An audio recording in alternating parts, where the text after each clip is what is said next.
আসসালামু আলাইকুম। আজকে আমরা অধ্যায় 11 পড়ব জলবায়ু পরিবর্তন। জলবায়ু হলো কোনো অঞ্চলে অনেক বছরের গড় আবহাওয়া। আবহাওয়া প্রতিদিন বদলায়, কিন্তু জলবায়ু ধীরে ধীরে অনেক বছরে বদলায়। আমাদের পৃথিবীর জলবায়ু এখন আর আগের মতো নেই, বদলাতে শুরু করেছে। একে জলবায়ু পরিবর্তন বলে। এই পরিবর্তনের কারণে অনেক সময় খুব গরম পরে, বেশি বৃষ্টি হয়, আবার কখনো শুষ্কতা দেখা যায়। জলবায়ুর কিছু উপাদান আছে, যেমন সূর্যের আলো, তাপমাত্রা, বৃষ্টি, বাতাস ইত্যাদি। এসব উপাদান পরিবর্তন হলে জলবায়ু পরিবর্তন হয়। জলবায়ু পরিবর্তনের পিছনে মানুষ এবং প্রকৃতির কিছু নিয়ামক বা কারণ আছে। এই অধ্যায়ে আমরা জলবায়ু পরিবর্তনের কারণ, প্রভাব এবং পরিবর্তিত পরিস্থিতিতে অভিযোজন সম্পর্কে জানব। এখানকার মূল বিষয় হচ্ছে জলবায়ু। আগে আবহাওয়ার পরিবর্তন হয়, আবহাওয়ার পরিবর্তনের কারণে জলবায়ু পরিবর্তন হয়। আর জলবায়ুর যে উপাদানগুলো সেটা হচ্ছে সূর্যের আলো, তাপমাত্রা, বৃষ্টি, বাতাস। এই কথা মনে রাখলেই হবে। জলবায়ুর উপাদান। আমরা চতুর্থ শ্রেণীতে আবহাওয়ার বিভিন্ন উপাদান সম্পর্কে জেনেছি। আবহাওয়ার উপাদানগুলো জলবায়ুরও উপাদান। কোনো স্থানের আবহাওয়া সেই স্থানের জলবায়ুর উপর নির্ভরশীল। এখানকার হলো মূল ব্যাখ্যা। কোনো স্থানের আবহাওয়া সেই স্থানের জলবায়ুর উপর নির্ভরশীল, অর্থাৎ আবহাওয়াটা জলবায়ুর উপর নির্ভরশীল, জলবায়ু আবহাওয়ার উপর নির্ভরশীল। জলবায়ুর উপাদান কি কি? কাজ: প্রকৃতি পর্যবেক্ষণ করে জলবায়ুর উপাদানসমূহ চিহ্নিত করি। এর আগে আমরা জলবায়ুর উপাদানগুলো পড়েছি: সূর্যের আলো, বাতাস, আলো ইত্যাদি। আমরা এখানে দেখতে যে আকাশের অবস্থা কেমন, মেঘাচ্ছন্ন, রৌদ্রাচ্ছন্ন, বর্ষণমুখর, এগুলো আমরা আবহাওয়ার উপর ভিত্তি করে এগুলো আমরা পাই। সংক্ষেপে বলা যাচ্ছে যে কোনো স্থানে বায়ুর তাপমাত্রা, বায়ুর আর্দ্রতা, আকাশের অবস্থা, বায়ু প্রবাহের দিক, বায়ু প্রবাহের তীব্রতা, বৃষ্টিপাতের সম্ভাবনা ইত্যাদি দিয়ে আবহাওয়ার খবর দেওয়া হয়। এগুলো মূলত আবহাওয়ার উপাদান। আর কোনো স্থানে দীর্ঘ সময়ের, সাধারণত 25 থেকে 30 বছরের আবহাওয়ার গড় বা সামগ্রিক অবস্থার হিসাবকে জলবায়ু বলে। তাই আবহাওয়ার উপাদানই হলো জলবায়ুর উপাদান। হ্যাঁ, এখানে যেটা বলতেছে যে বায়ুর তাপমাত্রা, বায়ুর আর্দ্রতা, আকাশের অবস্থা, বায়ু প্রবাহের দিক, বায়ু প্রবাহের তীব্রতা, বৃষ্টিপাত, খরা, এগুলি হচ্ছে আবহাওয়া। আর এই আবহাওয়ার পরিবর্তনের কারণে কি হয়ে যায়? জলবায়ু পরিবর্তন হয়। আর আবহাওয়া যে কোনো মুহূর্তে পরিবর্তন হয়, কিন্তু জলবায়ু পরিবর্তন হয় হচ্ছে 25 থেকে 30 বছরের আবহাওয়ার যে গড়, এই গড়কে বলা হয় জলবায়ু। জলবায়ুর উপাদান সম্পর্কে আরও কিছু জানি। বায়ুর তাপমাত্রা, বায়ুর আর্দ্রতা, বায়ু প্রবাহের দিক, বায়ু প্রবাহের তীব্রতা, বৃষ্টিপাতের পরিমাণ মূলত জলবায়ুর উপাদান। কোনো একটি স্থানের জলবায়ুর বর্ণনা করার সময় এই উপাদানগুলোর বহু বছরের গড় মান সম্পর্কে ধারণা দেওয়া হয়। বাংলাদেশ 6 ঋতুর দেশ। জলবায়ু পরিবর্তনের কারণে বাংলাদেশের 6টি ঋতুর ভিন্নতা উপলব্ধি করা খুবই কষ্টকর। এই অঞ্চলের জলবায়ুর ধারণা থেকে আবহাওয়ার সম্পর্কে ভবিষ্যৎ তথ্য দেওয়া হয়। অর্থাৎ আমাদের বাংলাদেশ 6 ঋতুর দেশ, কিন্তু এখন সেই 6 ঋতু আর নাই, চেঞ্জ হয়ে গেছে, সম্ভাবনা খুব কম। এই কথা বলছে কি কারণে? আবহাওয়ার পরিবর্তনের কারণে, জলবায়ু পরিবর্তনের কারণে। তাপমাত্রা। এখানে তাপমাত্রা যদি বেশি হয়, তাহলে আমরা কি হবে? সূর্যের আলোটা প্রখর দেখা দিবে এবং তাপ টেম্পারেচার ফারেনহাইট বৃদ্ধি পাবে, সেন্টিগ্রেড বৃদ্ধি পাবে, সেলসিয়াস, অথবা মানুষের শরীর গরম হবে, গরম হওয়ার কারণে শরীর থেকে ঘাম জমবে, সেই কথা বলা হয়েছে। সময় ও ঋতু পরিবর্তনের কারণে কোনো স্থানে কখনো গরম এবং কখনো ঠান্ডা অনুভূত হয়। একটি স্থানে বায়ু কতটা গরম অথবা কতটা ঠান্ডা তা তাপমাত্রা পরিমাপ করে জানা যায়। থার্মোমিটারের সাহায্যে কোনো স্থানের তাপমাত্রা পরিমাপ করা যায়। অর্থাৎ কোন স্থানে কখন গরম বেশি এবং কোন স্থানে কখন ঠান্ডা বেশি, এইটুকু আমরা থার্মোমিটারের সাহায্যে কী করতে পারি? তাপমাত্রা পরিমাপ করতে পারি থার্মোমিটারের সাহায্যে।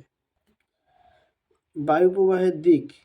এখানে দেখা যাচ্ছে বাংলাদেশ সহ আশেপাশের দেশে গ্রীষ্মকালে বায়ু দক্ষিণ দিক থেকে উত্তর দিকে প্রবাহিত হয়। আবার দক্ষিণ পশ্চিম দিক থেকে উত্তর পূর্ব দিকে প্রবাহিত হয়। শীতকালে বাংলাদেশের অঞ্চলের বায়ু উত্তর দিক থেকে দক্ষিণ দিকে প্রবাহিত হয়। একটি স্থানের আবহাওয়া বর্ণনা করার সময় বায়ু কোন দিক থেকে কোন দিকে প্রবাহিত হয় তা জানা হয়।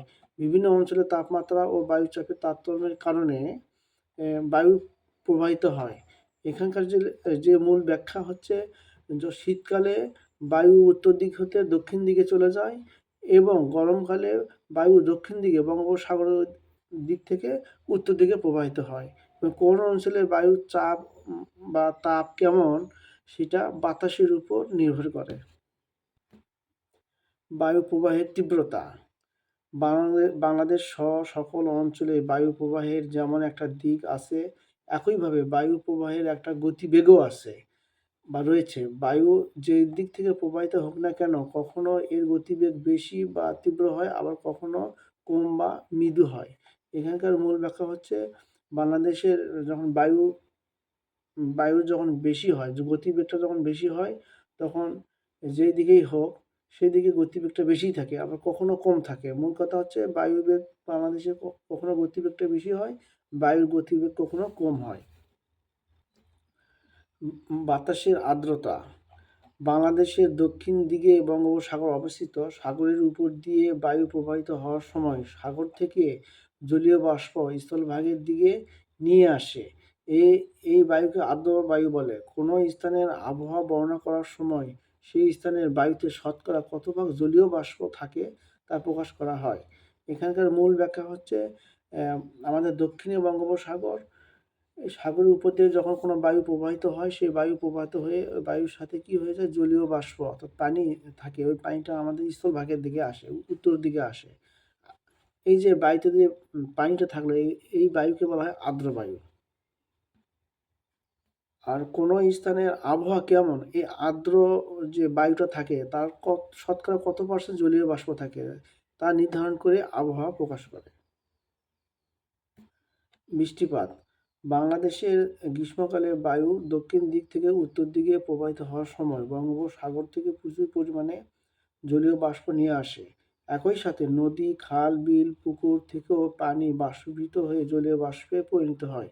এই জলীয় বাষ্প উপরে উঠে এই জলীয় বাষ্পটা উপরে উঠে শীতল ও ভারী হয়ে মেঘে পরিণত হয়। মেঘ পরবর্তী সময়ে পানির কণায় পরিণত হয়ে বৃষ্টিপাত হিসেবে নিচে নেমে আসে। বায়ুতে জলীয় বাষ্পের পরিমাণ যত বেশি হয়, বৃষ্টিপাতের পরিমাণও তত বেশি হয়। এখানকার মূল ব্যাখ্যা হচ্ছে, দক্ষিণে বঙ্গোপসাগর থেকে যখন বায়ু প্রবাহ উত্তর দিকে আসে, সে উত্তর বায়ুর সাথে কি আসে, জলীয় বাষ্প আসে, পানি আসে। এই পানিটা কি হয়ে যায়, নদী নালা খাল বিল হয়ে খাল বিলেও কি থাকে, পানি থাকে, সেই পানিটা উপরের দিকে যায়, আকাশের দিকে গিয়ে ছোট ছোট পানি কণায় পরিণত হয়ে আবার বৃষ্টিপাত নিচের দিকে নেমে চলে আসে। এবং যেটার বেশি জলীয় বাষ্প যেই বেশি যদি থাকে, তার বৃষ্টিপাত সেখানে বেশি হয়। আবহাওয়া ও জলবায়ুর মধ্যে পার্থক্য। আবহাওয়া হলো কোনো নির্দিষ্ট সময়ে নির্দিষ্ট স্থানে আকাশ ও বায়ুমণ্ডলের সাময়িক অবস্থা। আর জলবায়ু হলো কোনো স্থানে বহু বছরের আবহাওয়ার গড় অবস্থা। তাই আবহাওয়া ও জলবায়ু এক নয়, দুটোর মধ্যে পার্থক্য আছে। আবহাওয়া ও জলবায়ুর মধ্যে কি পার্থক্য? পার্থক্য তো আমরা জানলাম যে, আবহাওয়া হচ্ছে এটা ক্ষণস্থায়ী, যে কোনো মুহূর্তে যে কোনো সময় ঘটতে পারে। আর জলবায়ু হচ্ছে কয়েক বছরের, 25 থেকে 30 বছরের আবহাওয়ার গড়কে জলবায়ু বলা হয়। আবহাওয়া যে কোনো স্থানে, নির্দিষ্ট স্থানে যে কোনো মুহূর্তে যে কোনো সময় হয়। কিন্তু জলবায়ু আবহাওয়ার গড়কে জলবায়ু বলে। বাংলাদেশে গত 10 বছরে গড় তাপমাত্রা, বার্ষিক বৃষ্টিপাত, আপেক্ষিক আর্দ্রতার নিচের তালিকাটি পর্যবেক্ষণ করি। আমরা চাইলে আবহাওয়ার অন্যান্য উপাদান তথ্যগুলি বিগত 10 বছরের গড় অবস্থা তথ্য সংগ্রহ করতে পারি। এখানে দেখা যাচ্ছে 2015 সালে গড় তাপমাত্রা ছিল 25.70, আর গড় বার্ষিক বৃষ্টিপাত ছিল 2200, আর গড় আপেক্ষিক আর্দ্রতা ছিল 78। অপরদিকে 2024 সালে দেখা গিয়েছে যে 25.77 গড় তাপমাত্রা, আর গড় বার্ষিক বৃষ্টিপাত দেখা গিয়েছিল 2700, এবং গড় আপেক্ষিক আর্দ্রতা ছিল কত, 83%। এগুলো এগুলো আপনারা ভালো করে পড়বেন। এগুলো হয়তো আসতে পারে যে 2020 সালে গড় তাপমাত্রা কত ছিল, 25.78, গড় বার্ষিক বৃষ্টিপাত কত ছিল, 2300, গড় আপেক্ষিক কত ছিল, 78%। এগুলো MCQ থেকেও আসতে পারে। সরবরাহকৃত তথ্যের আলোকে আবহাওয়া ও জলবায়ুর পার্থক্য নিচে ছকে লিপিবদ্ধ করি। এই যে আবহাওয়া 3-4টা উদাহরণ আর জলবায়ুর 3-4টা উদাহরণ তোমরা দিয়ে দিবা। আবহাওয়া ও জলবায়ুর মধ্যে পার্থক্য সম্পর্কে আরো কিছু জানি। আবহাওয়া ও জলবায়ুর মধ্যে ঘনিষ্ঠ সম্পর্ক রয়েছে, আবার পার্থক্য আছে। আবহাওয়া হলো কোনো স্থানে প্রকৃতির অল্প সময়ের অবস্থা। আবহাওয়া দ্রুত পরিবর্তনশীল। অপরদিকে জলবায়ু হলো কোনো স্থানে 25 থেকে 30 বছরের আবহাওয়ার গড় অবস্থা। জলবায়ু ধীরে ধীরে পরিবর্তিত হয়। তাৎক্ষণিকভাবে তাপমাত্রা, আর্দ্রতা, বৃষ্টিপাত ইত্যাদি পরিমাপের মাধ্যমে আবহাওয়া সম্পর্কে জানা যায়। অপরদিকে জলবায়ু দীর্ঘমেয়াদী তথ্য বিশ্লেষণের মাধ্যমে গড় হিসাব করা হয়। অর্থাৎ এখানকার যে মূল ব্যাখ্যাটা হচ্ছে আবহাওয়া যে কোনো সময় যে কোনো মুহূর্তে দ্রুত পরিবর্তন হয় এবং অল্প সময়ে ঘটনা ঘটতে পারে। ঘূর্ণিঝড় আর জলবায়ু হচ্ছে ধীর প্রক্রিয়া। 25 থেকে 30 বছরের আবহাওয়ার গড় অবস্থাকে বোঝায়। জলবায়ু পরিবর্তন প্রতিদিন আবহাওয়া একই রকম থাকে না। আবহাওয়ার ভিন্নতা একটি স্বাভাবিক ঘটনা। আবহাওয়ার উপাদানগুলো উল্লেখযোগ্য স্থায়ী পরিবর্তন হলো জলবায়ু পরিবর্তন। কোনো স্থানে জলবায়ু হঠাৎ পরিবর্তন হয় না, ধীরে ধীরে পরিবর্তিত হয়। ওই এই দুই লাইনের মূল ব্যাখ্যা হচ্ছে যে আবহাওয়া তাৎক্ষণিক হয়, জলবায়ু তাৎক্ষণিক হয় না, জলবায়ু ধীরে ধীরে ধীরে ধীরে পরিবর্তিত হয় এবং এই জলবায়ুটা আবহাওয়ার উপর নির্ভর করে এবং এই জলবায়ুটা পরিবর্তন হয় 20 থেকে 25 বছরের মধ্যে পর। জলবায়ু পরিবর্তন কিভাবে হয় একটা পরীক্ষা করতে বলছে। পৃথিবী এবং বাংলাদেশের বার্ষিক গড় তাপমাত্রা বিশ্লেষণ করে জলবায়ু পরিবর্তন সম্পর্কে ধারণা করা যায়। এই যে পৃথিবী এবং বাংলাদেশের গড় একটা বার্ষিক তাপমাত্রা বের করছে। এখানে দেখা যাচ্ছে যে 1970 থেকে 1979 পর্যন্ত পৃথিবীর বার্ষিক গড় তাপমাত্রা ছিল 14 ডিগ্রি সেলসিয়াস। বাংলাদেশের গড় তাপমাত্রা ছিল 25.55 ডিগ্রি সেলসিয়াস। তার মানে এখানে কি হয়েছে, পৃথিবীর যে গড় তাপমাত্রা তার থেকে বাংলাদেশের তাপমাত্রা অনেক বেশি, 25 ডিগ্রি সেলসিয়াস। আর সর্বশেষ দেখা যাচ্ছে 2010 থেকে 2019 এই 10 বছর দেখা যাচ্ছে পৃথিবীর বার্ষিক গড় তাপমাত্রা ছিল 14.8 ডিগ্রি সেলসিয়াস আর বাংলাদেশের বার্ষিক গড় তাপমাত্রা ছিল 26.32 ডিগ্রি সেলসিয়াস। অর্থাৎ লক্ষণীয় পরিবর্তন হচ্ছে, সবসময় বৃদ্ধি হচ্ছে বাংলাদেশের গড় তাপমাত্রাটা। সারসংক্ষেপ, পৃথিবীর তাপমাত্রা ধীরে ধীরে বৃদ্ধি পাচ্ছে, যা বৈশ্বিক ও আঞ্চলিক জলবায়ু পরিবর্তনের ফলে ঘটছে। এই তাপমাত্রা বৃদ্ধির প্রবণতা স্থায়ীভাবে লক্ষ্য করা যাচ্ছে। এইভাবে জলবায়ু পরিবর্তন হতে থাকলে এক সময় পৃথিবী বসবাসের অনুপযোগী হয়ে পড়বে। এই দুই লাইনের মূল ব্যাখ্যা হচ্ছে তাপমাত্রা পৃথিবীতে অর্থাৎ বাংলাদেশে বা যেখানে পৃথিবীতে ধীরে ধীরে ধীরে ধীরে বৃদ্ধি পাচ্ছে। এর ফলে জলবায়ু পরিবর্তনও ঘটতেছে। জলবায়ু পরিবর্তনের কারণে একসময় পৃথিবীতে বসবাস আমরা করতে পারবো না, এমন তাপমাত্রা হয়ে যাবে। জলবায়ু পরিবর্তন সম্পর্কে আরো কিছু জানি। বাংলাদেশে পূর্বে 6 ঋতু আলাদা রূপ ছিল। গ্রীষ্মে খরতা, বর্ষায় নিয়মিত বৃষ্টি, শরতে কাশফুল, হেমন্তে নতুন ধানের ঘ্রাণ, শীতে কুয়াশা আর বসন্তে ছিল ফুলের সৌন্দর্য। জলবায়ু পরিবর্তনের ফলে গ্রীষ্ম ও বর্ষার শুরু এবং স্থায়িত্ব অনিয়মিত হয়। অতীতে গরমকালে সহনীয় ছিল আর শীতকালে দীর্ঘ হতো। জলবায়ু বিপর্যয়ে বর্তমানে গরমে টিকে থাকা মুশকিল, শীতে খুব কম স্থায়ী হয়।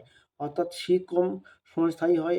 এ সময়ে আষাঢ় শ্রাবণ মাসে নিয়মিত ও মাঝারি বৃষ্টিপাত হতো। কৃষক জানত কখন ফসল লাগাতে হবে। সাম্প্রতিক সময়ে জলবায়ু পরিবর্তনের ফলে সময় মতো বৃষ্টি হয় না, কখনো অনেক আগে বৃষ্টি হয়, কখনো অনেক পরে হয়। এখানকার মূল ব্যাখ্যাটা হচ্ছে যে বাংলাদেশে আগে 6 ঋতু ছিল, 6 ঋতুর নিয়মকানুন অনুযায়ী মাস অনুযায়ী নিয়মকানুন মানত, কিন্তু জলবায়ু পরিবর্তনের কারণে সেই নিয়মকানুন আর থাকে না। এখন দেখা যাচ্ছে গরমে এবং বর্ষাকালে আগেই চলে আসে এবং অনিয়মিত হয়। যেমন গরমের সময় বৃষ্টি হচ্ছে বা শীতের সময় বৃষ্টি হচ্ছে, বা গরমের সময় দেখা যাচ্ছে ঠান্ডা পড়ে গেছে, এরকম শুরু হচ্ছে, এলোমেলো আবহাওয়া ঠিক নাই এবং ঋতুরও পরিবর্তন হয়ে গেছে। কী কারণে?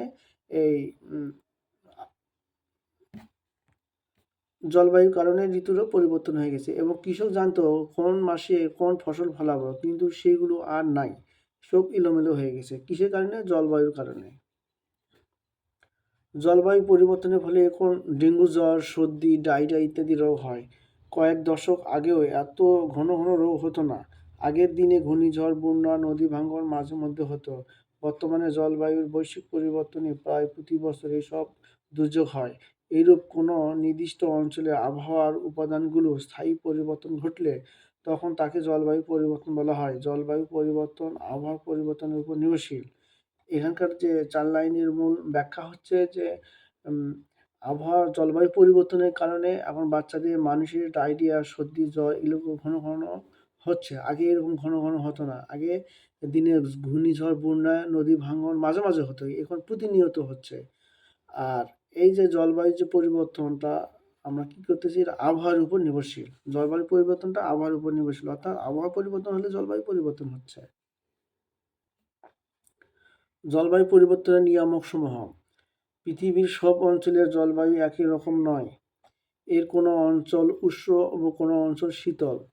আবার কোনো স্থানে অনেক বৃষ্টিপাত হবে, কোনো স্থানে বৃষ্টিপাত হয় না। কিছু ভৌগোলিক বিষয়ের পার্থক্যের কারণে স্থানভেদে জলবায়ু এরকম পার্থক্য দেখা যায়। এই বিষয়গুলিকে জলবায়ু নিয়ামক বলা হয়। নিয়ামকটাকে এখানকার ৩ লাইনের মূল ব্যাখ্যা যে পৃথিবীর সব অঞ্চলে জলবায়ু এক এক রকম নয়। কোনো অঞ্চলে খুবই গরম, কোনো অঞ্চলে খুবই শীত, কোনো অঞ্চলে বৃষ্টিপাত খুব প্রচুর হয়, কোনো অঞ্চলে বৃষ্টিপাতই হয় না। এগুলো হচ্ছে পৃথিবীর ভৌগোলিক পার্থক্যের কারণে হয়। এইগুলোকেই বলা হয় যে জলবায়ুর নিয়ামক। জলবায়ু পরিবর্তনের নিয়ামকসমূহ কী কী? আমরা মানচিত্রে পর্যবেক্ষণ করে আমরা দেখতে পাই। এখানে বলছে কেন পাহাড়ি এলাকায় শীত বেশি অনুভূত হয়, কেন গরম কোন অঞ্চলে গরম বেশি অনুভূত হয়, বনভূমিতে কেন বৃষ্টিপাত হয়, সেগুলো মানচিত্রে দেওয়া আছে। এখানে আমরা দেখতে পাচ্ছি যে উষ্ণ তাপমাত্রা প্রবণ এলাকা, এই যে রাজশাহী এই অঞ্চলে, রাজশাহী, চাঁপাইনবাবগঞ্জ এই অঞ্চলে কী হয়ে যায়, রাজশাহী বিভাগে খুব গরম হয়। আবার শীত প্রধান, এই যে রংপুর এলাকায় বিভাগে শীত খুব শীত হয়। আবার সিলেট, চট্টগ্রাম, খুলনার কিছু অংশে বৃষ্টির প্রবণতা খুব বেশি, বৃষ্টির পরিমাণ খুব থাকে। আবার দেখছি উপকূলীয় আর্দ্র জলবায়ু অঞ্চল, এই অঞ্চল বরিশালে খুব আর্দ্রতা বেশি থাকে। আর উপক্রান্ত মৌসুমী জলবায়ু অঞ্চল, মৌসুমী জলবায়ু অঞ্চল ময়মনসিংহ, ঢাকা বিভাগ, এই জয়পুরহাট, বগুড়ায় কিছু অঞ্চল, টাঙ্গাইলে এদিকে কি থাকে উপক্রান্তীয় মৌসুমী জলবায়ু অঞ্চল।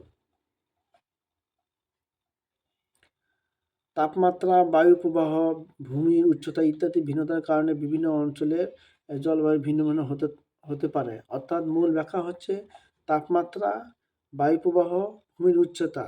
অর্থাৎ ভূমির উচ্চতা, পাহাড় পর্বত, বায়ু প্রবাহ এবং তাপমাত্রার কারণে বিভিন্ন অঞ্চলের জলবায়ু ভিন্ন ভিন্ন হয়। জলবায়ু পরিবর্তনের কিছু গুরুত্বপূর্ণ নিয়ামক সম্পর্কে আরও কিছু জানি। অক্ষাংশ, পৃথিবী গোলাকার এবং তার ঘূর্ণনের অক্ষ কিছুটা হেলে আসে, প্রায় 23.5 ডিগ্রি। পৃথিবী অক্ষাংশের তারতম্যের কারণে বিভিন্ন জায়গায় সূর্যের আলো ভিন্নতা পড়ে। নিরক্ষরেখা বা বিষুবরেখার কাছাকাছি অঞ্চলগুলোতে সূর্যের আলো খারাপ হয়ে পড়ে, তাই এইসব জায়গা গরম হয়। আর যেসব জায়গায় মেরুর কাছাকাছি সেখানে সূর্যের আলো তীর্যকভাবে পড়ে, তাই সেই সব জায়গায় ঠান্ডা থাকে। অর্থাৎ নিরক্ষরেখা থেকে কোনো স্থানের দূরত্ব যত বেশি, সেই স্থানের তাপমাত্রা তত কম। এখানকার এই ৫ লাইনের মূল ব্যাখ্যা হচ্ছে যে পৃথিবী একটা গোলাকার, ঘূর্ণের অক্ষর কিছুটা কি হয়, হেলে পড়ে 23.5 ডিগ্রি। পৃথিবীর অক্ষাংশের তারতম্যের কারণে কি হয়, সূর্যের আলো বিভিন্নভাবে বিভিন্ন এলাকায় বিভিন্নভাবে পড়ে। যেমন এলাকায় সূর্যের আলো ঠিক খারাপভাবে পড়ে, নিরক্ষ এলাকায় বা বিষুবরেখায় কাছাকাছি যে দেশগুলো থাকে সেখানে সূর্যের আলো খুব ঠিক খারাপভাবে পড়ে। এই সকল এলাকায় জায়গায় কি হয়, গরম হয়। আর যে সকল এলাকায় সূর্যের আলো হেলে পড়ে এবং দূরে থাকে, সূর্যটা একটু দূরে থাকে, সেই সব এলাকায় কি হয়, ঠান্ডা বেশি পড়ে, তাপমাত্রা কম থাকে এবং ঠান্ডা বেশি হয়। এগুলো নিরক্ষরেখা। উচ্চতা, যত উঁচুতে উঠা যায় তাপমাত্রা তত কমে না। সাধারণত প্রতি ১,০০০ মিটার উপরে উঠলে তাপমাত্রা প্রায় ৬ ডিগ্রি সেলসিয়াস কমে যায়। এই জন্য একই অক্ষাংশ হলেও পাহাড়ি এলাকায় ঠান্ডা হয়। যেমন বাংলাদেশের দিনাজপুর আর ভারতের শিলিং একই অক্ষাংশ এলাকায় অবস্থিত। দিনাজপুরের অবস্থান সমতল, কিন্তু শিলিংয়ের অবস্থান পাহাড়ে হয়, সেখানে ঠান্ডা বেশি। তাই উষ্ণতার পার্থক্যের কারণে তাপমাত্রার তারতম্য হয়। এখানকার মূল ব্যাখ্যা হচ্ছে সাধারণত ১,০০০ মিটার উপরে উঠলেই তাপমাত্রা ৬ ডিগ্রি সেলসিয়াস কমে যায়। অর্থাৎ আমরা যদি মাটি থেকে যদি ১,০০০ মিটার উপরে উঠে যাই, সেখানে ৬ ডিগ্রি সেলসিয়াস কমে যাবে, সেখানে আবহাওয়া ঠান্ডা থাকবে। আর বাংলাদেশে যেগুলো পাহাড়ি এলাকায় উপরে উপরে যদি আমরা উঠি, সেখানে তাপমাত্রা খুব কম, কিন্তু নিচু এলাকায় তাপমাত্রা বেশি। যেমন বাংলাদেশে দিনাজপুর আর ভারতের শিলিং, ভারতের শিলিং, বাংলাদেশ যেহেতু দিনাজপুর সমতল, পাহাড় পর্বত নয়, সেখানে তাপমাত্রা বেশি হবে, আর শিলিং যেহেতু পাহাড়, সেখানে ঠান্ডার পরিমাণটা বেশি হবে, এই কথা বলা হয়েছে এখানে। সমুদ্র থেকে কোনো স্থানের দূরত্ব।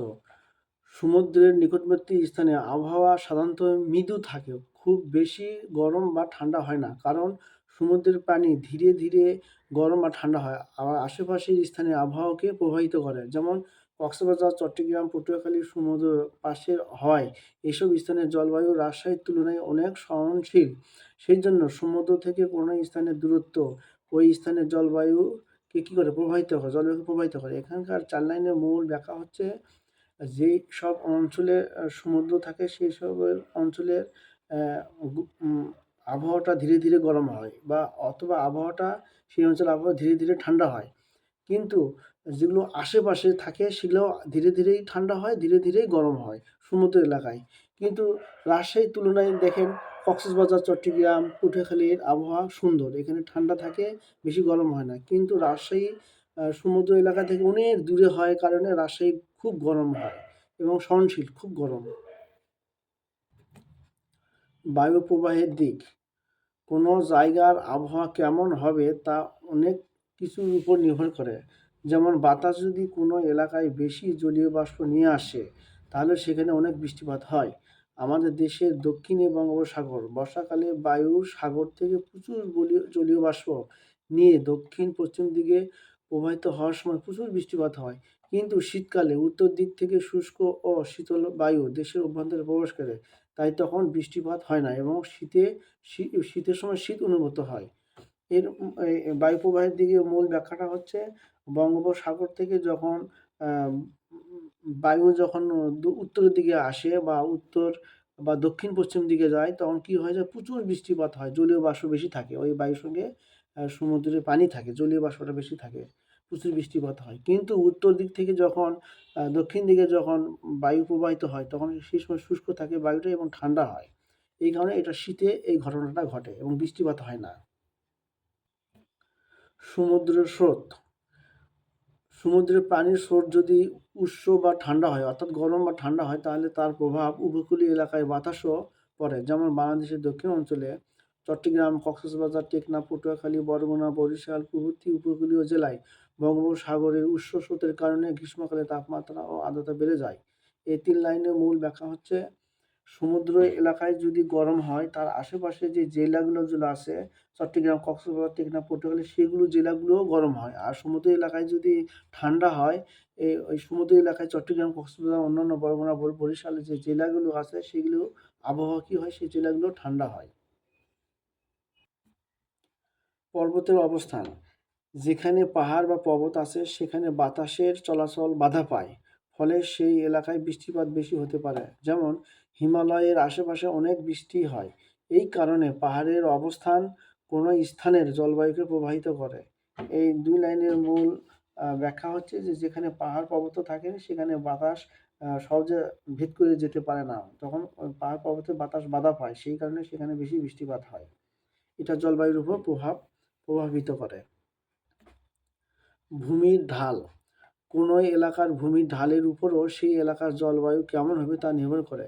ভূমির ঢাল যদি এমন হয় যেখানে সূর্যের আলো সরাসরি পড়ে, সেখানে তাপমাত্রা বেশি হবে। ভূমির ঢাল জলবায়ুর একটি গুরুত্বপূর্ণ নিয়ামক। এখানকার 2 লাইনের মূল ব্যাখ্যা হচ্ছে, যেখানে ভূমির ঢাল যদি ঢাল থাকে, সেখানে সরাসরি যদি সূর্যের আলো আসে পড়ে, সেখানে অবশ্যই তাপমাত্রা বেশি হবে। এটা একটা জলবায়ুর একটা গুরুত্বপূর্ণ নিয়ামক। মাটির প্রকৃতি।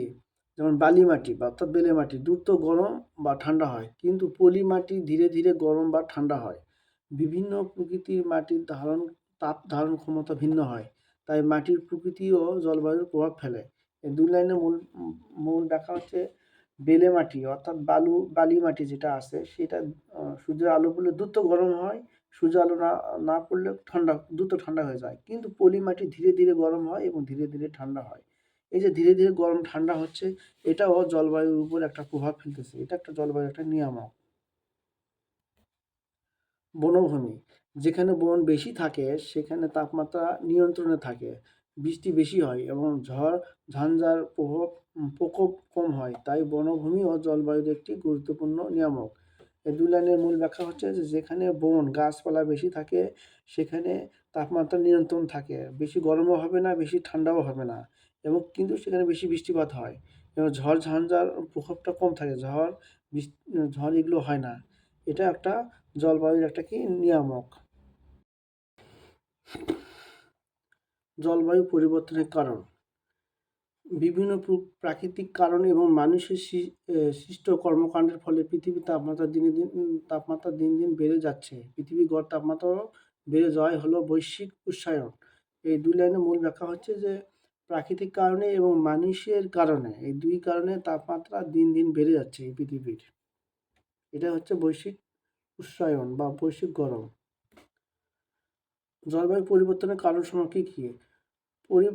পরীক্ষণের মাধ্যমে জলবায়ু পরিবর্তনের অন্যতম কারণ গ্রিনহাউস প্রভাব শনাক্তকরণ। এখানে আমরা যা প্রয়োজন পরীক্ষণের জন্য প্রয়োজনীয় উপকরণ হলো এই এখানে বিকার নিয়েছে, এখানে এই যে আমি বলে দিচ্ছি, সমান আকারে কয়েক টুকরো বরফ নিব, দুটি হাফ প্লেট বা চা কাপের প্লেট, একটি কাঁচের গ্লাস এবং সূর্যের তাপ। যা যা করতে হবে আমরা এর সারসংক্ষেপ দেখলে বুঝতে পারবো। আমরা নিশ্চয়ই জেনেছি যে প্লেটে বরফ কাঁচের গ্লাস দিয়ে ঢাকা ছিল, সেই প্লেটের বরফ আগে গলে গেছে। এর কারণ হলো সূর্যের তাপ সহজেই কাঁচের গ্লাসের ভিতর দিয়ে প্রবেশ করে, কিন্তু কাঁচের গ্লাসের ভিতর থেকে তাপ বের হতে পারে না, কাঁচের দেয়ালে বাধা পায়। এতে গ্লাসের ভিতরের তাপ বাহিরে তুলনায় বেশি থাকে, ফলে বেশি তাপ বরফ গলে যেতে পারে, অর্থাৎ বেশি তাপ বরফ দ্রুত গলে যায়। এই পরীক্ষার তথ্য দেখা যাচ্ছে যে একটা প্লেট, এই প্লেটে বরফ আমরা রাখছি, অনেকগুলো টুকরা রাখি, এই যে একটা কাঁচের বিকার দিয়ে আমরা ঢেকে রাখছি। যখন ঢেকে রাখার পর সূর্যের আলো সরাসরি এই কাঁচ ভেদ করে এই ভিতরে ঢোকার পরে ভিতরে যে বরফ আছে বরফ দ্রুত গলে যায় তাপের কারণে। এই তাপের কারণে দ্রুত গলে যাওয়ার ফলে ভিতরে যে তাপটা গেল সেই তাপটা আর বাহিরে বের হতে পারে না। কারণ বের হতে এই কারণে পারে না যে ভিতরে ভিতরে যে তাপ তরঙ্গ বাহির তরঙ্গ সেটা আলাদা। আচ্ছা, যাই হোক, এখন সূর্যের আলো যখন এই তাপটা যখন ভিতরে ঢুকলো, ভিতরে যে কাঁচের মধ্যে ঢুকলো সেই তাপ সহজে বাহিরে আসতে পারে না, এই কারণে ভিতরে তাপমাত্রা বেশি হয় কাঁচের ভিতরে, আর এই যে বাহিরে যে তাপমাত্রাটা কম থাকে। এটাকে বলা হয় গ্রিন হাউস প্রক্রিয়া। অর্থাৎ সূর্য থেকে যে আলোটা কাঁচের ভিতরে ঢুকলো, ঢোকার পর বরফ গরম হলো এবং ভিতরে তাপমাত্রাটা বেশি থাকে বাহিরের তুলনায়। বাহিরে কম তাপমাত্রা থাকলো এবং ভিতরে বেশি তাপমাত্রা থাকলো, আর ভিতরের তাপটা সহজে কাঁচ ভেদ করে বাইরে আসতে পারে না। এটা হচ্ছে এই পরীক্ষা। আমরা আবার বলি সারসংক্ষেপটা।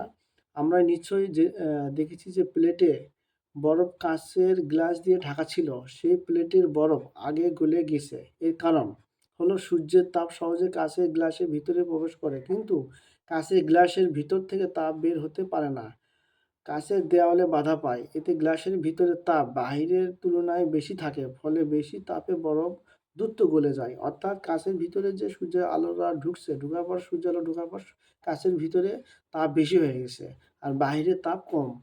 এই কারণে সহজে কাঁচের ভিতর থেকে তাপ বাইরে আসতে পারে না।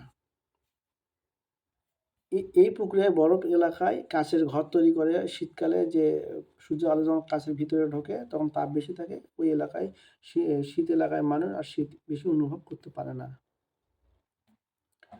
জলবায়ু পরিবর্তনের কারণ সম্পর্কে আমরা আরও কিছু জানি। জলবায়ু পরিবর্তন কিছু প্রাকৃতিক কারণে হয়ে থাকে, যেমন আগ্নেয়গিরি, অগ্নুৎপাত, পৃথিবীর গতির পরিবর্তনের কারণে হয়, প্রাণীর স্রোত ও ঘূর্ণিঝড় ইত্যাদি। আবার কিছু মনুষ্য সৃষ্ট কারণে জলবায়ু পরিবর্তন হয়ে থাকে, যেমন খনিজ জ্বালানি ব্যবহার, পাহাড় কাটা, বনভূমি উজাড়, কার্বন নিঃসরণ ইত্যাদি। এই তিন লাইনের মূল ব্যাখ্যা হচ্ছে যে জলবায়ু পরিবর্তনে কয়েকটা কারণে হয়, যেমন প্রকৃতিভাবে যেটা হয় আগ্নেয়গিরি, অগ্নুৎপাত হয়, পৃথিবী যে গতির কারণে হয়, গতি পরিবর্তন হয়, পৃথিবী যে ঘুরতেছে। আবার প্রাণীর স্রোত, পানি যে আছে সমুদ্রের পানির স্রোতের কারণে হয়, ঘূর্ণিঝড়ের কারণে হয়। আরেকটা হচ্ছে মানুষের কারণে যে জলবায়ু পরিবর্তন হয়, যেমন খনিজ জ্বালানি ব্যবহার খুব পরিমাণে যদি বেশি করে, পাহাড় কাটা, গাছপালা কাটা, বনভূমি উজাড় করা, এগুলো করলে কার্বন নিঃসরণ হয়, এগুলো মানুষের কারণে হয়।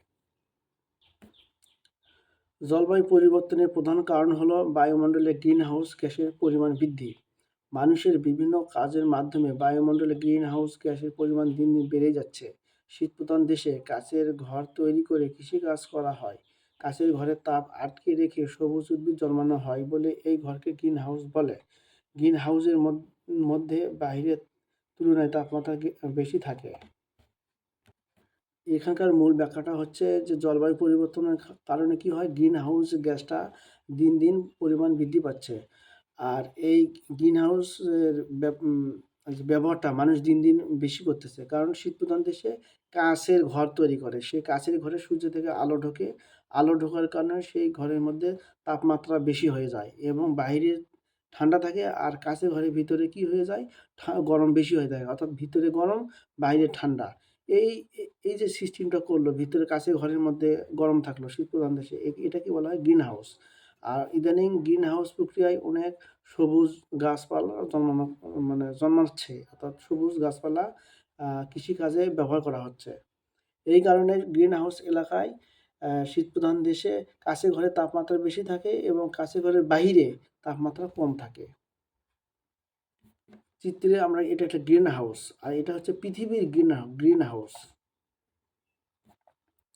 সূর্যের আলো ও তাপ যখন পৃথিবীতে আসে, পৃথিবীর বায়ুমণ্ডল তখন গ্রিন হাউসের মতো কাজ করে। বায়ুমণ্ডল বিভিন্ন গ্যাসীয় পদার্থ থাকে, এর মধ্যে কিছু গ্যাসীয় পদার্থ হলো গ্রিন হাউস গ্যাস,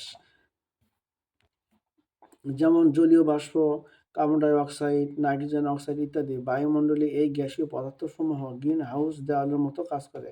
সূর্যের তাপ পৃথিবী পৃষ্ঠকে উত্তপ্ত করে, কিন্তু বায়ুমণ্ডল গ্রিন হাউস গ্যাস থাকার কারণে এই তাপ বের হতে দেয় না।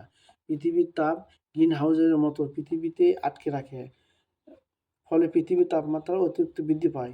একেই আমরা গ্রিন হাউস প্রভাব বলি।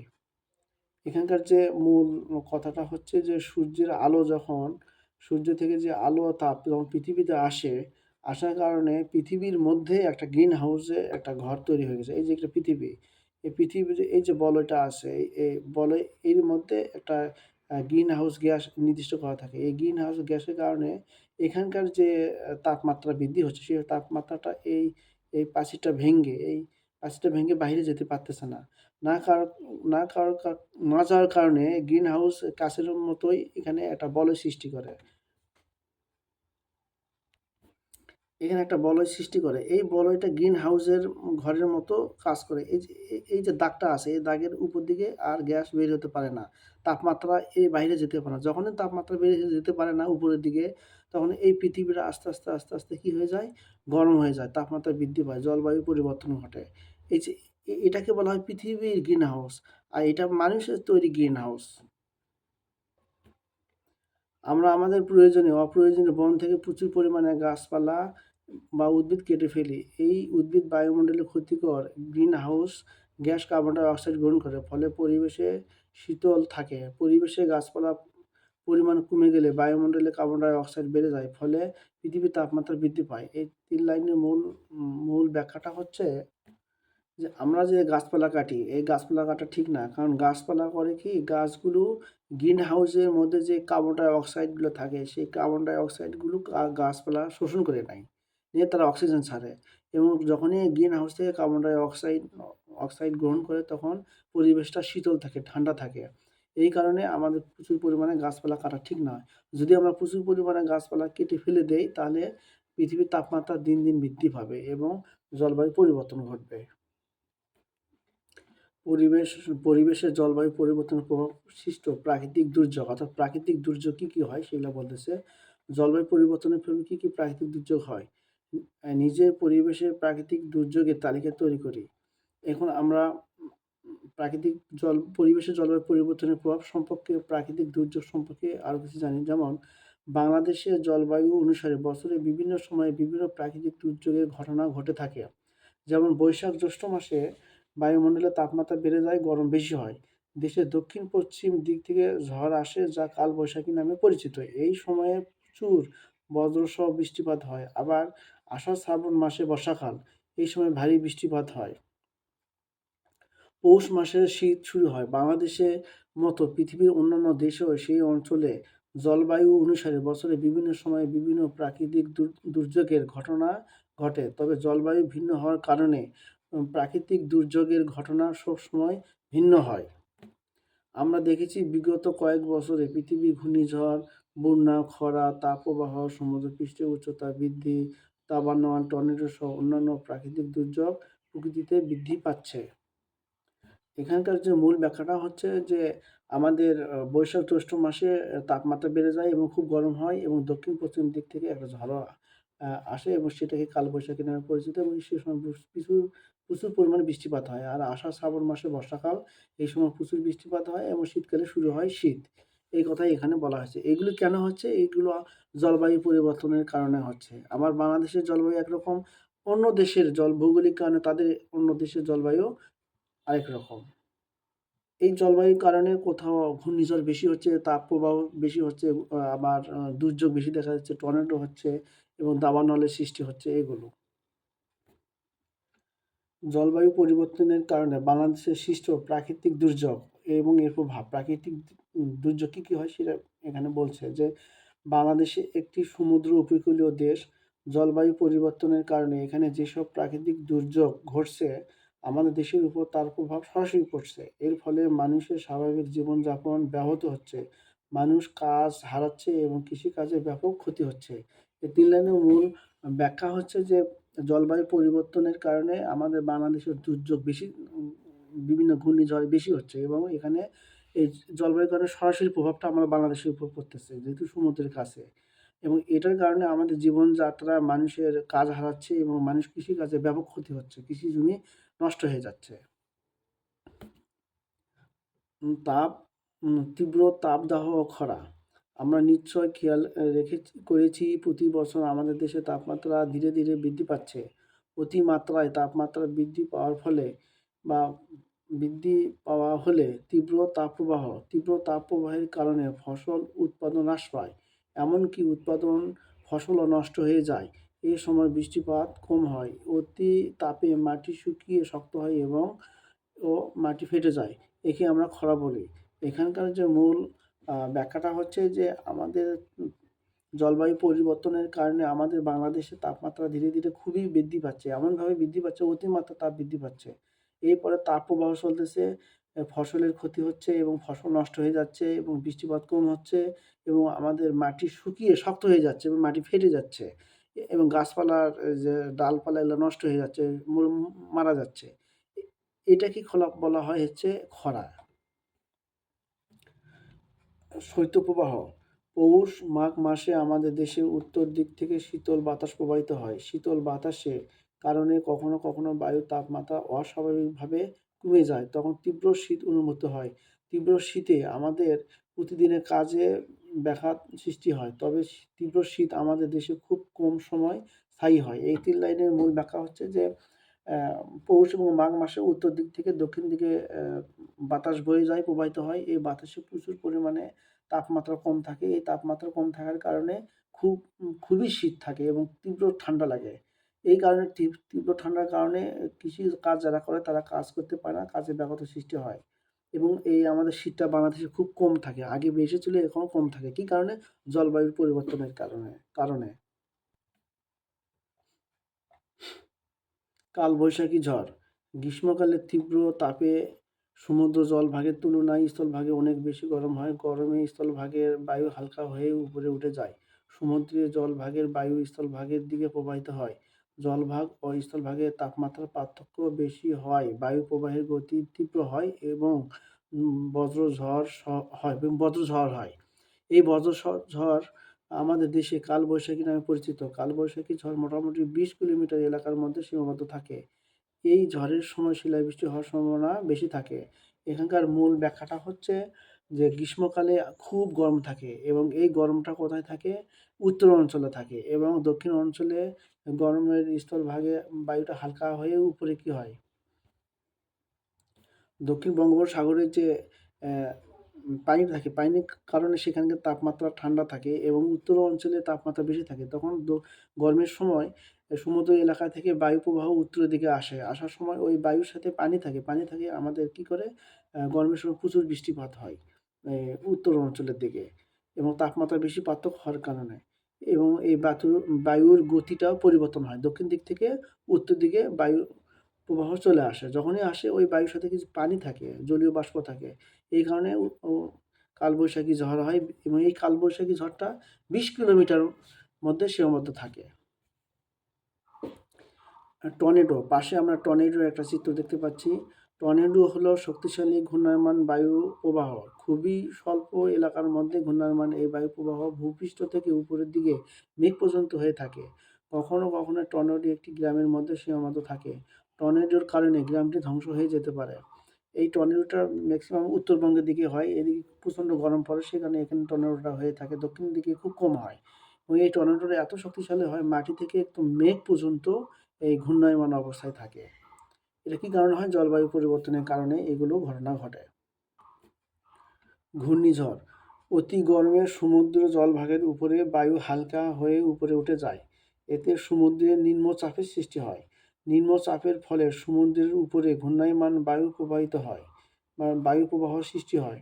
সমুদ্রের উপরে এই বায়ু প্রবাহ ঘূর্ণিঝড় নামে পরিচিত। বঙ্গোপসাগরের সৃষ্ট নিম্নচাপের কারণে বাংলাদেশের ঘূর্ণিঝড় হয়।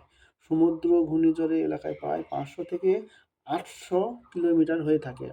এখানকার যে মূল ব্যাখ্যাটা হচ্ছে গরমের সময় দেখা যাচ্ছে যে সমুদ্রের যে পানি থাকে, পানি থেকে আকাশের দিকে তাপ বায়ু হালকা হয় এবং তাপমাত্রা বেশি থাকার কারণে বায়ুটা হালকা হয়। এই হালকা হওয়ার কারণে সমুদ্রের পানিটা কী হচ্ছে, সমুদ্রের চাপটা নিম্নচাপের সৃষ্টি হয়। নিম্নচাপের যখন সৃষ্টি হয় ওখান থেকে পানি ঘূর্ণিঝড় হয়ে আকাশের দিকে উঠে চলে যায়। যখন উপরের দিকে চলে গেল তখনই এটাকে বায়ু প্রবাহের ঘূর্ণিঝড় নামে পরিচিত হয়। আর এই ঘূর্ণিঝড়টা বঙ্গোপসাগরে হয় এবং 500 থেকে 800 কিলোমিটার পর্যন্ত এই সমুদ্রের ঘূর্ণিঝড় এলাকাটায় হয়ে থাকে। সমুদ্র উপকূলীয় অঞ্চলের পানির লবণাক্ততা বৃদ্ধি। অতি গরমে হিমালয় পর্বতে থাকা বরফ গলে পানি নদীর মাধ্যমে সমুদ্রে চলে আসে। পৃথিবীর মেরু অঞ্চলে জলরাশি ঠান্ডায় জমে বরফ হিসাবে থাকে। পৃথিবীর তাপমাত্রা বৃদ্ধি পাওয়ায় এই বরফ গলে সমুদ্রের পানি বাড়ছে। এর ফলে সমুদ্রের পানির উচ্চতা বেড়ে লবণাক্ত পানি উপকূলীয় জেলাসমূহ খুলনা, সাতক্ষীরা, বাগেরহাট, বরগুনা প্রবেশ করে। সমুদ্রের পানির উচ্চতা বাড়ায় বাংলাদেশের সমুদ্র উপকূলীয় নিম্ন অঞ্চলে পানিতে তলিয়ে যাওয়ার সম্ভাবনা আছে, ফলে মানুষ বাসস্থান হারিয়ে ফেলবে। এখানকার যে মূল কথাটা হচ্ছে যে হিমালয়ে অতি গরমের কারণে হিমালয়ের যে থাকা যে বরফটা আছে, বরফটা গলে নদীর মাধ্যমে সমুদ্রে আসে। যখনই সমুদ্রে আসে তখন সমুদ্রের পানিটা কী হয়ে যায়, আরও বেশি ফুলে ওঠে। যখনই ফুলে ওঠে সমুদ্রের পানি লবণাক্ত, সেই লবণের পানিটা আমাদের খুলনা বিভাগের সাতক্ষীরা, খুলনা, বাগেরহাটে চলে আসে এবং আর লবণের পানি যখন বেড়ে যায়, অর্থাৎ সমুদ্রের পানি যখন আবার বেড়ে যায়, বাংলাদেশের কিছু কিছু নিচু এলাকায় কী হয়ে যায়, পানি তলিয়ে যায় এবং সেখানে কোনো জমি হারিয়ে ফেলে, সেখানে কোনো আবাদ হয় না, যারা বসবাস করে তারা থাকতেও পারে না, তারা বাসস্থান হারিয়ে ফেলে। এখানে হচ্ছে বন্যা। বন্যায় আমাদের কী হয়, বাংলাদেশের নদ নদীতে পানির প্রবাহ কমে গিয়েছে। এতে পলি মাটি জমা হয়ে নদীর পানি ধারণ ক্ষমতা কমে গিয়েছে। আষাঢ়, শ্রাবণ, ভাদ্র মাসে বাংলাদেশ সহ এই অঞ্চলে প্রচুর বৃষ্টিপাত হয়। একই সাথে তাপমাত্রা বেশি হওয়ায় হিমালয় পর্বতে বরফ গলে গিয়ে নদীর দিকে পানি প্রবাহিত হয়। নদীর ধারণ ক্ষমতা কমে যাওয়ায় হিমালয়ে বরফ গলা পানি এবং অতিরিক্ত বৃষ্টির পানি নিচু ভূমিতে প্রবেশ করে। ফলে নিচু ভূমিতে অবস্থিত ঘর, বাড়ি, স্কুল, বাজার ইত্যাদি পানিতে তলিয়ে যায়। একে বন্যা বলা হয়। এখানকার যে মূল ব্যাখ্যাটা হচ্ছে যে বাংলাদেশ একটা নদীমাতৃক দেশ। যখন নদীতে যখন পানির স্রোত বয়ে যায় তখন সেই স্রোতের বয়ে কিছু নদীতে পলি মাটি জমা হয়ে থাকে, ভরাট হয়ে থাকে, নদীটা ভরাট হয়ে থাকে। এদিকে হিমালয় থেকে বরফ গলে পানি যখন আমাদের নদীতে আসে, নদীর পানি ও হিমালয়ের পানি যখন বেশি হয়ে যায় তখন প্রচুর পরিমাণে কী হয়ে যায়, নদীর পানির থেকে নদী আর সমুদ্রের সঙ্গে যেতে পারে না। তখন কী হচ্ছে, আমাদের ঘরবাড়ি, বাজারঘাট, স্কুল, কলেজ এগুলো কি বন্যায় কী হয়ে যায়, বন্যা হয়ে যায় এবং ভরে যায় এবং মানুষ বসবাস করতে পারে না। এখানকার মূল ব্যাখ্যাটা হচ্ছে পরিষ্কারভাবে বলে দিচ্ছি যে যখন আমাদের বাংলাদেশে নদীর পানি এবং হিমালয় থেকে বরফ গলে যে পানিটা আসে, দুই পানি যখন এক জায়গায় জমা হয় তখন এই আমাদের নদীতে পলি মাটি দিয়ে ভরাট থাকে। এই কারণে নদীতে পানি সমুদ্রে যেতে পারে না। না যাওয়ার কারণে আমাদের বন্যার সৃষ্টি হয়। এই সময় আমাদের ঘরবাড়ি পানিতে নিচু এলাকায় ডুবে যায়। মানুষের জীবনে জলবায়ু পরিবর্তনের প্রভাব। জলবায়ু পরিবর্তনের যেমন প্রাকৃতিক দুর্যোগ ঘটেছে, তেমনি মানুষের জীবনের উপর শারীরিক, মানসিক, সামাজিক ও অর্থনৈতিক প্রভাব ফেলেছে। এই এক লাইনের মূল ব্যাখ্যা হচ্ছে যে জলবায়ু পরিবর্তনের কারণে, অর্থাৎ আবহাওয়া পরিবর্তনের কারণে মানুষের জ্বর হয়। এক একটা আবহাওয়া চেঞ্জ হলে, আবহাওয়া চেঞ্জ হওয়ার সাথে সাথে কারো জ্বর, সর্দি বিভিন্ন ধরনের লেগেই থাকে। এই কারণে বলতেছে যে মানুষের জলবায়ু পরিবর্তনের কারণে মানুষের শারীরিক, মানসিক, সামাজিক, অর্থনৈতিক প্রভাবটা ফেলছে। মানুষের জীবনে জলবায়ু পরিবর্তনের প্রভাব কি কি? আমরা এই চিত্রে দেখতেছি জলবায়ু পরিবর্তনের কারণে কি হয়? খরা হয়। জলবায়ু পরিবর্তনের কারণে অত্যাধিক গরম থাকে, গরমে মানুষের ঘা ঘামে, মাথা ব্যথা করে। অত্যাধিক গরমের কারণে মানুষের অসুস্থ হয়ে পড়ে। এ মুখে থার্মোমিটার দিয়ে দেখতেছে জ্বর কত ডিগ্রি হচ্ছে। জলবায়ু পরিবর্তনের ফলে আমাদের চারপাশের পরিবেশ বিরূপ প্রভাব পড়ে। কৃষি উৎপাদন বিঘ্ন হওয়া সহ বিভিন্নভাবে মানুষের জীবনযাত্রা ব্যাহত হয়। আমরা নানান রকমের রোগে ভুগি। অর্থাৎ এখানকার যে ২ লাইনের যে মূল ব্যাখ্যাটা হচ্ছে যে যদি জলবায়ু পরিবর্তন হয় বা আবহাওয়ার পরিবর্তন হয়, জলবায়ু পরিবর্তনের সাথে সাথে আমাদের চারিপাশের বিভিন্ন পরিবেশও পরিবর্তন হচ্ছে। এতে হচ্ছে যে কৃষিকাজে বিঘ্ন হচ্ছে। কৃষিকাজে যেখানে ২০ মণ ধান হওয়ার কথা সেখানে ১০ মণ হচ্ছে। আর বিভিন্ন জীবনযাত্রা ব্যাহত হচ্ছে। মানুষ চলাফেরা করতে পারতেছে না গরমের কারণে। আর মানুষের বিভিন্ন আবহাওয়া চেঞ্জ হওয়ার সঙ্গে সঙ্গে জলবায়ু পরিবর্তনের সঙ্গে সঙ্গে মানুষের বিভিন্ন রোগবালাই সৃষ্টি হচ্ছে, রোগ প্রতিরোধ ক্ষমতা কমে যাচ্ছে। মানুষের জীবনে জলবায়ু পরিবর্তনের প্রভাব সম্পর্কে আরো কিছু জানি। জলবায়ু পরিবর্তনে মানুষের জীবনের প্রধানত নিম্নবর্ণিত প্রভাব পড়ে। অতিরিক্ত গরম জলবায়ু যখন পরিবর্তন হয় তখন কি হয়ে যায়? অতিরিক্ত গরম বা ঠান্ডায় জনস্বাস্থ্যের ক্ষতি করে, যেমন হিট স্ট্রোক, শ্বাসকষ্ট হয়। আর দূষণের কারণে অ্যালার্জি, হাঁপানি, ত্বকের রোগ বেড়ে যায়। মশাবাহিত রোগ যেমন ডেঙ্গু, ম্যালেরিয়া বাড়ছে। খরা বা জলবায়ু পরিবর্তনের কারণে কী কী ঘটনা ঘটতেছে? খরা বা অতিবৃষ্টির কারণে ফসল উৎপাদন ব্যাহত হয়। কৃষি জমি নষ্ট হলে খাদ্য সংকট দেখা দিতে পারে। প্রাকৃতিক দুর্যোগে অনেক মানুষ মারা যায় এবং ঘরবাড়ি, রাস্তাঘাট, অবকাঠামো ক্ষতিগ্রস্ত হয়। মেরামত বা দুর্যোগ প্রতিরোধ খরচ বাড়ে, ফলে সাধারণ মানুষের ব্যয়ও বেড়ে যায়। বন্যায় পানিতে ঘরবাড়ি ডুবে যায় এবং মানুষ আশ্রয়হীন হয়ে পড়ে। সমুদ্র পৃষ্ঠের উচ্চতা বাড়লে উপকূলীয় মানুষে তাদের ঘরবাড়ি হারায়। মানুষ এক জায়গা থেকে অন্য জায়গায় নিরাপদে আশ্রয়ের জন্য স্থানান্তরিত হয়। এদের জলবায়ু শরণার্থী বলা হয়। ঘন ঘন দুর্যোগ, ক্ষতি ও অনিশ্চিত ভবিষ্যৎ মানুষের মধ্যে মানসিক চাপ সৃষ্টি করে। কৃষি, মৎস্য, পর্যটন এবং শ্রম নির্ভর খাতে কাজের সুযোগ কমে যায়, জীবনযাত্রার মান নিচে নেমে আসে। এখন আমরা এখানে যে কয়েকটা পয়েন্ট আছে মানুষের জীবনে জলবায়ু পরিবর্তন প্রভাব, এইগুলো যে আমরা পড়লাম, এইগুলো হচ্ছে মানুষের জীবনে জলবায়ুর প্রভাব। একসময় দেখা যাচ্ছে যে জলবায়ু প্রভাবের কারণে মশা বেশি হচ্ছে, ডেঙ্গু, ম্যালেরিয়া হয়ে যাচ্ছে। আবার গরমের কারণে হিট স্ট্রোক হচ্ছে, শীতের কারণে শ্বাসকষ্ট হচ্ছে। আবার বায়ু দূষণের কারণে তো হাঁপানি, শ্বাসকষ্ট, বিভিন্ন ত্বকের চর্মরোগ দেখা দিচ্ছে। রাস্তাঘাট বা বিভিন্ন জলবায়ুর কারণে বন্যা হচ্ছে, বন্যার কারণে বিভিন্ন রাস্তাঘাট এগুলো ডুবে যাচ্ছে। অর্থাৎ জলবায়ু পরিবর্তনের বিভিন্ন প্রভাব পড়তেছে মানুষের শরীরের উপর বা মানুষের উপর, সেগুলি এখানে বলা হয়েছে। জলবায়ু পরিবর্তনের ফলে সৃষ্ট প্রতিকূল পরিস্থিতি অভিযোজন কৌশল। এখন আমরা কি কি কৌশল ব্যবহার করব? জলবায়ু পরিবর্তনের ফলে বিশ্বব্যাপী মানুষ ঘূর্ণিঝড়, বন্যা সহ অনেক প্রতিকূল অবস্থায় মুখোমুখি হচ্ছে। এই পরিস্থিতি মোকাবেলার জন্য অভিযোজন কৌশল গুরুত্বপূর্ণ ভূমিকা পালন করে। অর্থাৎ আমাদের পৃথিবীতে যে জলবায়ু পরিবর্তন হচ্ছে, কি কারণে হচ্ছে? সেগুলো আমাদের প্রতিরোধ করতে হবে। প্রতিরোধ করলে আমরা এইগুলো কীভাবে অভিযোজন করব, কীভাবে কী কৌশল ব্যবহার করব, তাতে আমাদের এইরকম ক্ষতিগ্রস্ত আমরা আর হব না। জলবায়ু পরিবর্তনের ফলে সৃষ্ট প্রতিকূল পরিস্থিতিতে কী কী অভিযোজন কৌশল নেওয়া দরকার? জলবায়ু পরিবর্তনের ফলে সৃষ্ট প্রতিকূল পরিস্থিতিতে অভিযোজন কৌশলগুলা, আমাদের এই যে নদী যদি চর দিয়ে ভরাট হয়ে যায়, সেই নদীর গুলোকে কী করতে হবে? পরিষ্কার করতে হবে, নদী খনন করতে হবে। তারপর বেশি করে গাছ লাগাতে হবে। আমাদের সৌর শক্তি প্যানেলের মাধ্যমে ব্যবহার করতে হবে। বাঁধ নির্মাণ করতে হবে, এইগুলো। জলবায়ু পরিবর্তনের ফলে সৃষ্ট প্রতিকূল পরিবেশ মোকাবেলার জন্য মানুষ বিভিন্ন অভিযোজন কৌশল অবলম্বন করে থাকে। জলবায়ু পরিবর্তনের ফলে সৃষ্ট প্রতিকূল পরিস্থিতিতে অভিযোজন কৌশল সম্পর্কে আমরা আরও কিছু জানি। পৃথিবীর জলবায়ু পরিবর্তনের ফলে অধিক ক্ষতিগ্রস্ত দেশসমূহের মধ্যে বাংলাদেশ একটি। এই ক্ষতি মোকাবেলা করার জন্য দুটি পদক্ষেপ অত্যন্ত জরুরি, যেমন জলবায়ু পরিবর্তনের হার কমানো। খ, জলবায়ু পরিবর্তনের সাথে খাপ খাওয়ানো। অর্থাৎ জলবায়ু পরিবর্তনের হার কমানো আর জলবায়ু পরিবর্তনের সাথে খাপ খাওয়ানো। ক, জলবায়ু পরিবর্তনের হার কমানো। কিভাবে হার কমাবো?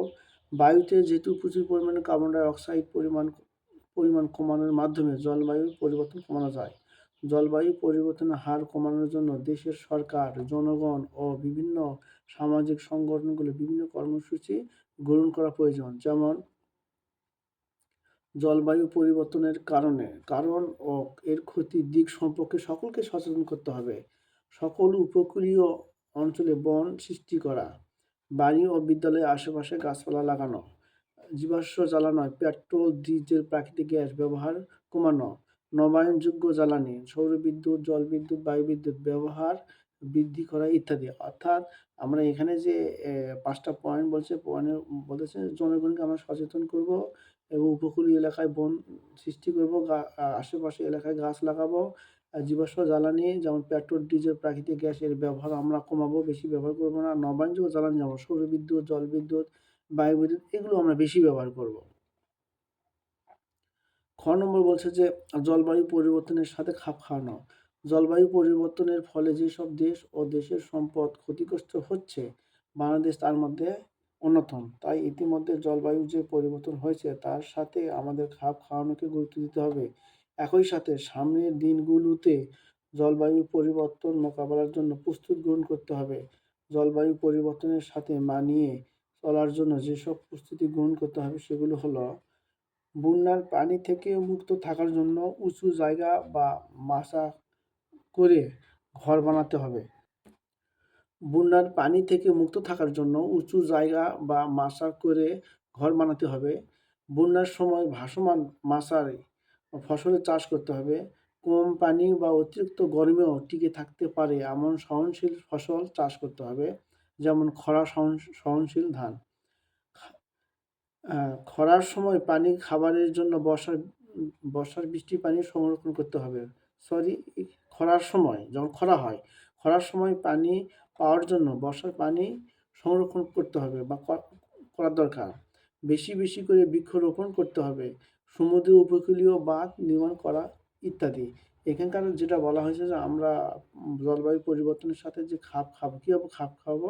যখনই বন্যা হবে তখন আমরা মাচার ঘর করে থাকবো। যখনই বন্যা আসবে বন্যার সময় আমরা ফসল মাচার উপর চাষ করব। যখনই জলবায়ু পরিবর্তন হবে বা বন্যা হবে তখন সহনশীল আমরা ফসল চাষ করব। যখন খরা হবে খরার সময় আমরা কি করব? খরার সময় আমরা বৃষ্টির পানি সংরক্ষণ করে রাখবো যাতে আমরা পানি সহজে খেতে পারি। আর বেশি বেশি করে কি করব? গাছ লাগাবো এবং উপকূলীয় এলাকায় যেখানে নদী ভাঙিয়ে যাচ্ছে সেই এলাকায় আমরা বাঁধ নির্মাণ করব। এখানে যে অনুশীলনগুলো আছে আপনারা অনুশীলনগুলো নিজে নিজেই সুন্দর করে পড়বেন, দেখবেন হয়ে যাবে ইনশাল্লাহ। আল্লাহ হাফেজ। আসসালামু আলাইকুম।